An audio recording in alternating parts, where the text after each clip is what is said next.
head coach. We're with head coach Mikey Varas. To start you off in the room, Mikey, heading to Toluca for the second leg with the score advantage. What can you expect out of this match, and how is the team stepping into this matchup? It's going to be a very tough game, and we play against a very good team and with really good fans and a great atmosphere, and it's a tough place to play. But we're ready for the challenge, and we go there as we always do, like San Diego goes into every game. Going into Mexico, you already experienced a matchup against Pumas there, and just from the atmosphere that is to be expected, how much more does it feel like it's at stake with this atmosphere? No, these are the moments that we live for, so we're really excited for it. This is what you dream of when you first start kicking a ball as a young footballer. And ultimately, we're up for the challenge. Of course, playing in altitude, we're also excited to have a second chance to do that. And after the first experience in Mexico City, and we feel that from a mentality perspective, we're even more ready this time. We'll go to questions on Zoom. Darren Smith, go ahead. Hey, Mikey. Different teams have different approaches to altitude. You guys chose to stay in Dallas until match day -1. I just wonder what sort of goes into the decision making about some teams think you want to get there as soon as possible and acclimate. Other teams think, you wait until the last minute. What were you guys processing for that? Yeah, we have a lot of smart people on the staff in our human performance department who analyze those details to the smallest detail. And ultimately, what it comes down to is you have the choice of getting there very, very early to acclimate, but you need a couple weeks, or you try to stay as little time as possible in it, and it'll have a lesser effect on you. And obviously, with the situation we're in, with a lot of games coming in, we chose the latter, and also we avoided extra flights by staying here and getting some training and being able to bond as a team because we're all in this together. Alejandro Villaseñor, go ahead.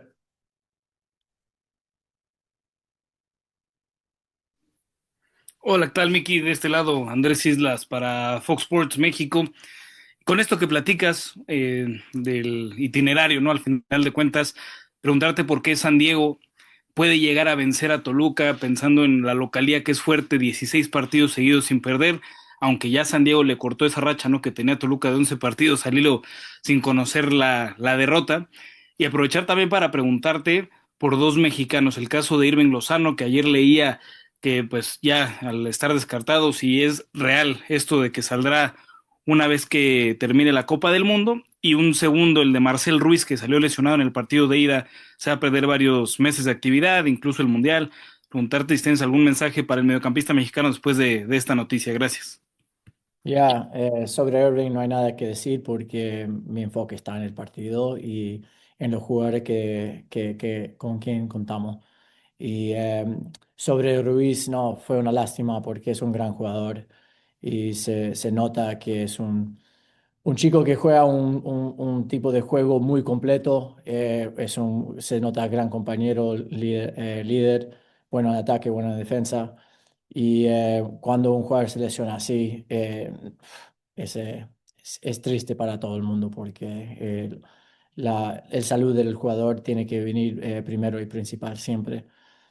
Y sobre el partido, mira, cada vez que juegas al fútbol, cada vez que juegas a la pelota, hay chances de ganar, perder y empatar. Y nosotros sabemos eso, entonces nosotros enfocamos más que nada en nuestro rendimiento y las intenciones que tenemos para el partido y esas intenciones son siempre para salir a ganar y a ver qué pasa y jugar el mejor juego que podemos jugar. Thank you. We'll go to Alejandro Villaseñor next. Hi, Mikey. Thank you for the time. We've heard you talk time and time again that SanDiego.FC, your team will always play true to their style, which is very attacking. Is in a game like this where you're ahead by one, but the away goal rule still stands. Is the same approach there, or do you take a different approach, saying maybe we sit back a little bit, or does that change at all? We always talk about having a no regret mentality and in everything we do, from the moment we step on a training pitch, if we play a big game, if we play a friendly. And in order to do that, you have to go for the game. You have to always go for the game when you believe in the football that we believe in, and when you believe in the players and the staff, when we believe in each other the way that we believe in each other. So at the end of the day, our intentions are always to go for the game. We always want to control it as much as we can, to score goals, and to win. And then, of course, the whistle blows and you start playing against another good team, and you have to be ready for every single moment that can come. And you've also always talked about when the player's out, the next man up has to step up. Who is that player that will have to step up in Manu Dua's absence tomorrow? Yeah, we're not going to discuss the lineup the day before the game, but we're ready to go. And like you said, I think it's a perfect example of we've done it over and over again. When one guy comes out, another guy steps in, and this is why we believe in having a big squad. We believe in the unity we have in the group, the training environment that we have, because we have guys that are always ready and always hungry to come in and prove a point. And this is a fantastic opportunity for the team to show that. We'll go to Charles Boehm. Charles, if you have a question, go ahead. I didn't, but while I've got you, Mikey, I just wonder what you learned from the second leg against Pumas and kind of managing these situations and these two-legged ties. I know your team is still relatively young and as a group and maybe doesn't have a ton of experience, but what can you apply so far to this moment? Yeah, the most important thing we learned or we took away from the second leg at Pumas was now we lived it together. We lived that game in Mexico in altitude, and now we have that in our memory bank. Just like last year, we were learning each other and we were learning everything for the first time. The beginning of this year, one of our big strengths that we felt was now we have shared experiences together. And I think the most important thing is now we have that shared experience in Mexico in a second leg in a decisive game in altitude, and we're ready for that challenge. Okay, última pregunta con Vladimir García. Adelante, Vladimir. Hola, muchas gracias. En español, por favor, Vladimir García de TUDN. Ya con la información previa de lo sucedido contra Pumas, viajar a territorio mexicano, coach, quisiera saber si a usted en lo particular le gusta este nuevo formato de la CONCACAF Champions Cup, si le gusta esta competencia que están teniendo los clubes mexicanos, el nivel que se está incrementando de las dos ligas también, de Estados Unidos, de la mexicana, el crecimiento que está teniendo el fútbol centroamericano. ¿Le gusta esta nueva edición? ¿Cree que es más competitiva que las anteriores? Gracias.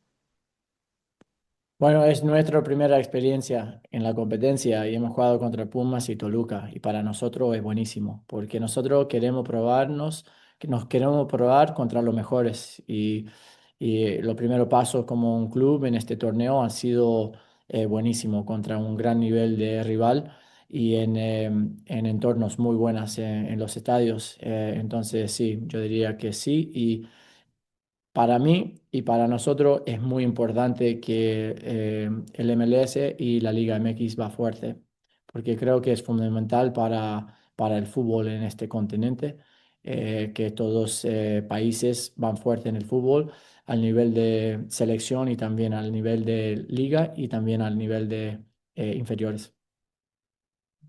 Thank you, Mikey. Gracias. Gracias, gracias. Thank you.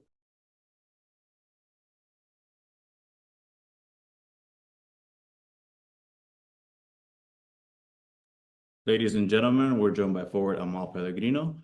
For those on Zoom, for anyone that needs translation, Amahl speaks English only, but I will provide translation for you.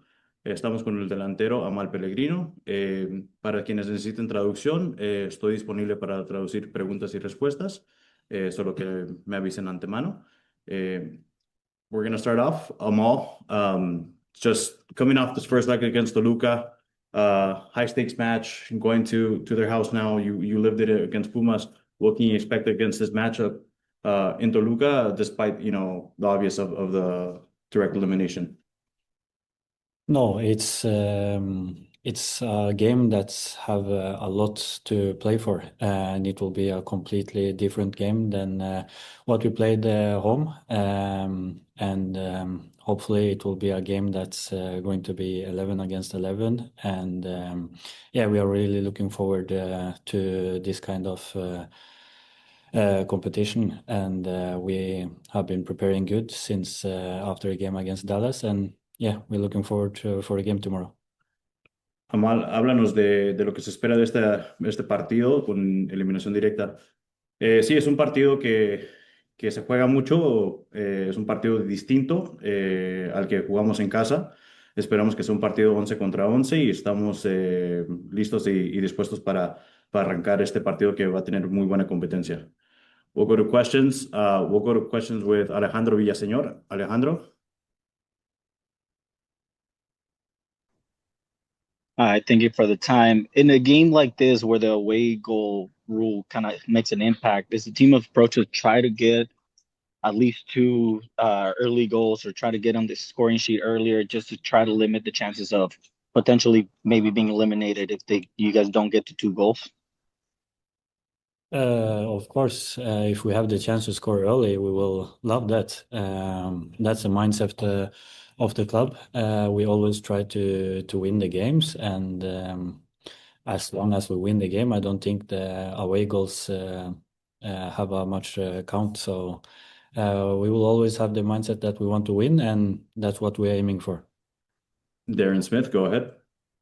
Amahl, we've seen you play with emotion before, but it felt like watching the first leg, you were even next level. You were firing up the crowd, firing up your teammates. What was it about that match, maybe this matchup or this competition, that seemed to really spark you emotionally? No,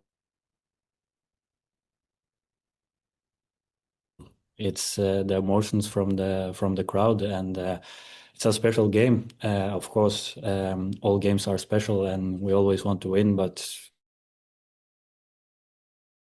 game was a little bit bigger than a normal MLS game in the start of the season. But hopefully this is how the season will always be, and that all games counts, and yeah, that everyone at the stadium really are pushing us forward, and we are trying to give the supporters as much happiness to be happy for, and yeah, and to score goals at Snapdragon, and to win games.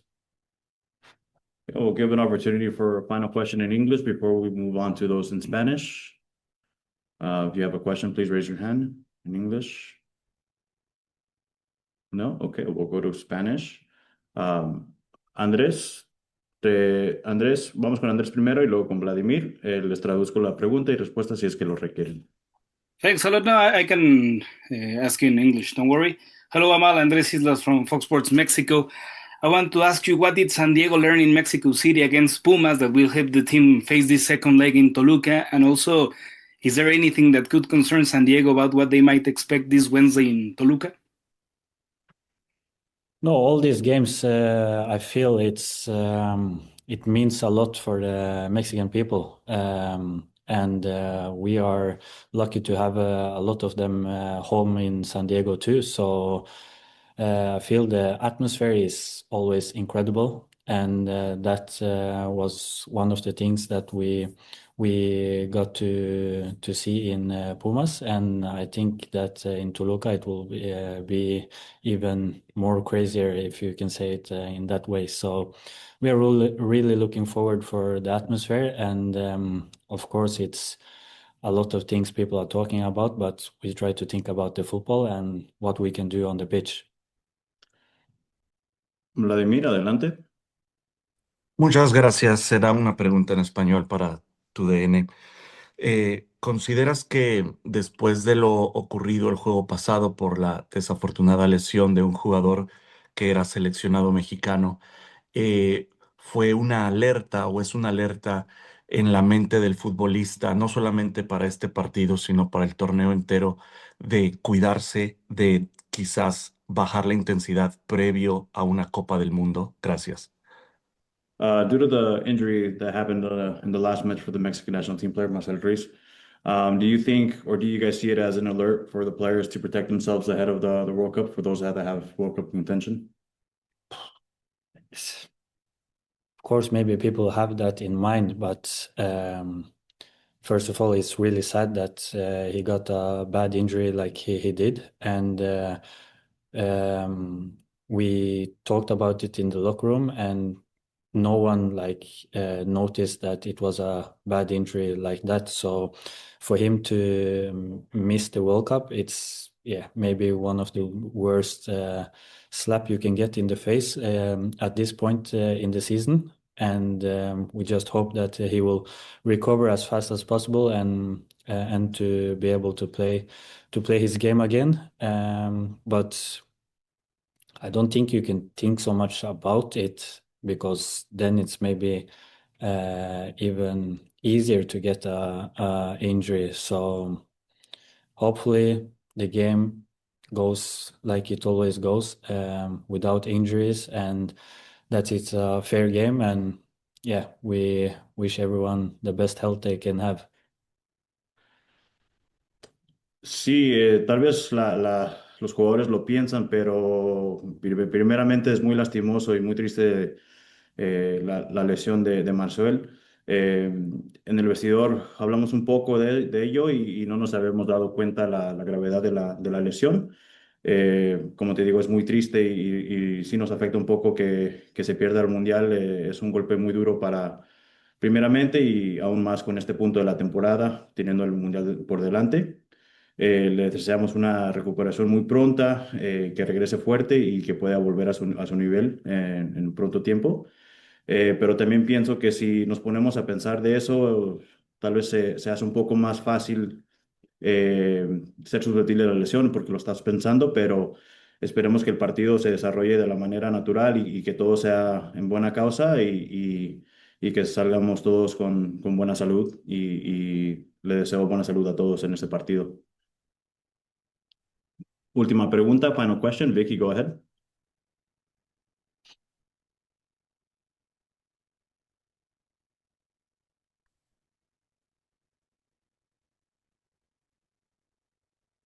Hello, can you hear me? Yes. Amal, would love to hear your thoughts on your former club, Bodo Glimt, that are doing a fairy tale run in the Champions League, and what's that like been for you watching them, especially on their return leg today against Sporting? It has been fantastic. To see my previous family been playing as good as they have, been winning games against really big teams, and they are playing now in some minutes. So I'm just going to eat fast and to turn on my iPad and watch as much as I can before the flight takes off. So it's been a fairy tale, and hopefully it doesn't stop today, and they can get at least 2 more games in the quarterfinal in the Champions League, and that will be a insane achievement for a really small team in up north in Norway. Excellent. Thank you very much, Amal. Gracias a todos. Esto concluye nuestra conferencia de prensa, disculpe. Les agradecemos su tiempo y nos vemos en Toluca.